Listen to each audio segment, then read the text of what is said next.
ሳውዲ አረቢያ የምትኖሩ ውድ ኢትዮጵያውያንና ኤርትራውያን እባካችሁ ጥንቃቄ አድርጉ። አይዲ ያላችሁም ጠፍታችሁ የምትሰሩም በመዳን ቤትም ገና ለመጥፋትም ያሰባችሁ ልጆቼ እጅግ በጣም ጥንቃቄ አድርጉ። ትልቅ ተፍቲሽ አለ ማለት ነው ሳውዲ አረቢያ ላይ። ተፍቲሹ የተነሳው ያው በእኛ በኢትዮጵያውያን እርስ በርሳችን መገዳደል ምክንያት ነው። ምክንያቱም ባለፈውም ቀጥታ ስርጭት ላይ አንድ ልጅ እየተገፈፈ እየተገደለ አይታችኋል። ከዛ በፊትም ደግሞ በሰርጉ የተገደለውም ልጅ አይታችኋል ማለት ነው። በሴት የተጣልቶ የተገዳደሉት ልጆች ማለት ነው። ሶ በጣም ተጠንቀቁ። እንደገና ደግሞ ወንዶች ራሱ በሴቶች እየተደፈሩ መሆኑን አይታችኋል። ቲክታክ ላይ እየተዘዋወረ ነበረ። ለዚህ ሁሉ ምንድነው ታይፓችሁ ምረጡ። የምትውሉት ሰው ጋር ተጠንቀቁ። ተራ ሰው ጋር አትዋሉ። አላማ ቢስ አላማ የሌለው ሰካራም ጭገራም ይሄ እስትራሃ ለሰርግ ለልደት ከሚዞር ሰው ራቁ። ወላሂ ያዋጣችሁም ራቁ። መጨረሻችሁ ገደል ነው የምትገቡት። ለምሳሌ እነዚህ ገዳዮች እየተፈለጉበት ባሉበት ቅጽበት ንጹሃኑ ይያዛል። ገባችሁ?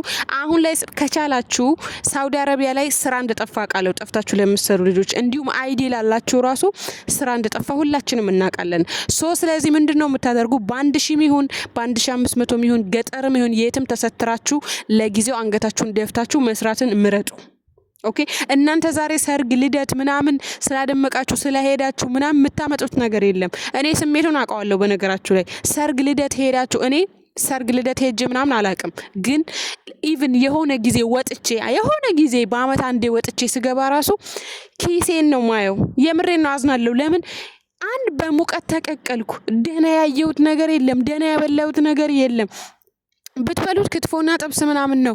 ስጋ ገዝታችሁ ቤታችሁ ጠብሳችሁ መዳም ቤት ጠብሳችሁ በገንዘባችሁ ጠልባችሁ ጠብሳችሁ ብትበሉ የተሻለ ነው። ወላሂ ምንም አዲስ ነገር የለም። ለምሳሌ ዛሬ አንቺ የማንም ሰርግ የማንም ልደት የማንም የሆነ ነገር ታደምቂያለሽ። ነገ ግን አንቺን ዞር ብሎ የሚያይሽ የለም። ዞር ብሎ የሚያያችሁ የለም። የማንም አለሌ ሰርግና የማንም አለሌ ልደት እያደማቃችሁ አላማችሁ እንዳይኮላሽ ከአላማችሁ ዘንበል እንዳትሉ ቀጥለጥ ብላ ባላችሁበት ቦታ ስሩ። ደሞዝ አቃለው ደሞዝ የለም፣ ቀንሷል። ሳውዲ አረቢያ ላይ እንደ ድሮ 2000 3000 የሚሰሩም አሉ። በነገራችሁ ላይ አላማ ያላቸው ጠንካራ ሴቶች ምግብ የሚሰሩ በ2005 በ3000 የሚሰሩም አሉ። ጠንካራ ሴቶች ገጠር ወጥተው አንገታቸውን ደፍተው የሚሰሩ ሴቶችም አሉ። በዛው ልክ ደግሞ አለሌዎች ዝም ብላችሁ ከመዳን ቤት ጠፍታችሁ ወጣችሁ አሁን ላይ ግን ምን አለ እግሬ በተቆረጠ ብላችሁ የምታስቡም አላችሁ። እግሬ በተቆረጠ ሁሉም ይላል። እውነት ይላል። እኔ ብዙ ልጆች ላይቭ ላይ መጡልኛል ቲክታክ ላይ ጠፍቼ ስራ የለም ጠፍቼ ስራ ማንንም ያስጠፋሻል። 2000 እና 3000 ካንቺ አንገሽን ጠምዝዘው ይቀበሉሻል። ዛሬ ስራ ትገቢያለሽ፣ ዛሬ ስራ እናስገባሻለን ይሉሻል። አንቺ ግን በሁለተኛው ቀን የኩብዝ 2 ብር ብታጪ ስቃይሽ ነው የሚያበዙት። ወር ከሞላሽ የቤት ክራይ ሳትከፊ ስቃሽ ግልምጫቸው የፊታቸው ግርፋት ነው የሚብስብሽ ማለት ነው። ከመዳን ቤት ደግሞ ለመጥፋት ያቀዳችሁ መዳን ቤት መጥፎ ነው፣ መዳን ቤት ደሞዝ አይሰጡኝም፣ መዳን ቤት እንደዚህ ነው እንደምንም ብላችሁ ደሞዛችሁ ለመቀበል ሞክራችሁ እዛው ስራችሁን ቀጥሉ። ያለበለዚያ ደግሞ እናንተ ህጋዊነታችሁ ከምታበላሹ ብሎክ ተደርጋችሁ ሀገርም ከምትገቡ ከምትጠፉም ቢሮ መልሽኝ፣ ደሞዝ ካልተሰጣችሁ ቢሮ መልሽኝ ወይም ደግሞ ብሬን ስጭኝ። በቃ ቢያንስ እኔ ስለ ደሞዝ መናገር ሰልችቶኛል። በነገራችሁ ላይ ወላሂ ነገም ስለ ደሞዝ ከነገ ወዲያም ስለ ደሞዝ ማውራት ሰልችቶኛል። አሁን አይሆነች ልጅ ማለት ነው 15 አመት እንደው ቪዲዮ ነገ ፖስትላችኋለሁ። 15 አመት ለፍታ በመጨረሻም ሲከለክሏት መጨረሻ ላይ አውጥተው ጣሏት። ኦኬ አውጥተው ጥለዋት አይደለም እራሷ ወጣች። እንግዲህ 15 አመት ለፍታ ደክማ ከዛ በመጨረሻም ወጣች ማለት ነው። መውጣት አልነበረባትም። ገንዘብ ያለው ሰው ከአረብ ቤት መውጣት የለበትም። እንደምንም እየየ ብላችሁ እዛው እያላችሁ ኤምባሲ እንዲደርስላችሁ ማድረግ ነው እንጂ ከዛ ቤት ወጣችሁ ማለት ማንም አያቃችሁ ማለት ነው። ከዛ ቤት ከወጣችሁ ማለት ነው። ምክንያቱም ጠፍታለች ነው የሚሏችሁ። ቢቦልኳችኋል ጠፍታለች ትባላላችሁ። ምንም አታመጡም። ስለዚህ አትጥፉ። በቃ ውጩ ብዙ ነገር እየተሰማ ነው ያለው። ስንት የሚደፈሩ ሴቶች እኮ በገዛ እንኳን በአገራችን አይደለም መደፈረን ምናምን የምናቀው ግን ሳውዲ አረቢያ ላይ ስንት ሴቶች እናስጠፋችሁ ምናምን ተብለው ስንት ሴቶች እንደሚሰቃዩ በመደፈር ይሁን ተደፍረው አርግዘው ይሁን በስንት እንደሚሰቃዩ ቤቱ ይቁጠረው። ግን ይሄ አልፎ አልፎ ሚዲያ ላይ በውስጥ የሚገዳደሉት ውስጥ በውስጥ ሬሳቸውን ቆሻሻ የሚጥሉት እርስ በርሳቸው የሚሆኑትን ነገር አላህ ይወቀው። እኔ ግን ማዳን የምፈልገው አዳዲስ የምትጠፉ ልጆች አትጥፉ።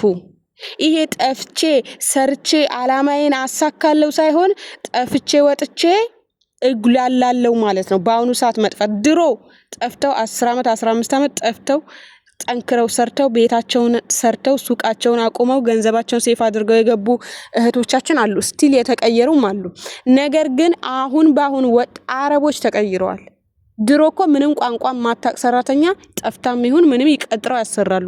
ዛሬ ግን ቋንቋ የምታቅ ምግብ የምትችል ጽዳት የምትሰራ ልጅ የምትይዝ አንድ ላይ ብዙ ስራ የምትሰራ ሰራተኛ ነው የሚፈልጉት።